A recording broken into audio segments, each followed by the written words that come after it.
আমাদের কাছ থেকে LCS এর কাজ দিবে বলে 50,000 করে টাকা নেই। আমার জানা মতে 26 জন, জানা আরও আছে, কিন্তু আমার জানা মতে 26 জনের কাছ থেকে নিচ্ছে।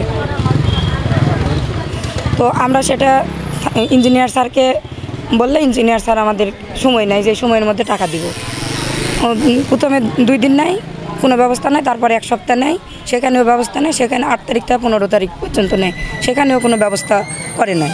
পরে আমাদের কাছ থেকে তালিকা নিছে যে তোমাদেরকে আজকের মধ্যে আমরা টাকা ফেরত দিয়ে দেবো।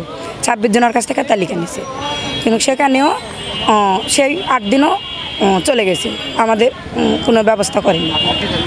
আমরা চাচ্ছি যে ইঞ্জিনিয়ার স্যারের ব্যবস্থা হোক, বিচার হোক।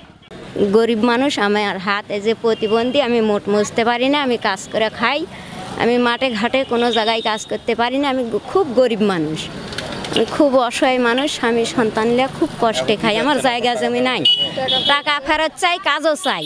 সংশ্লিষ্ট সুপারভাইজারকে চাকরি থেকে অব্যাহতি দেওয়া হয়েছে, যে কমিউনিটি অর্গানাইজ ছিল তার বেতন বন্ধ করা হয়েছে, আর আরও যদি আমার উন্নয়ন কর্তৃপক্ষ এসেছে তারা দেখে প্রয়োজনীয় ব্যবস্থা নেওয়া হবে। না, আমরা যেহেতু তদন্ত টিম আসছে, আমরা তদন্ত টিমে করে রিয়েল ঘটনাটি বের করবে।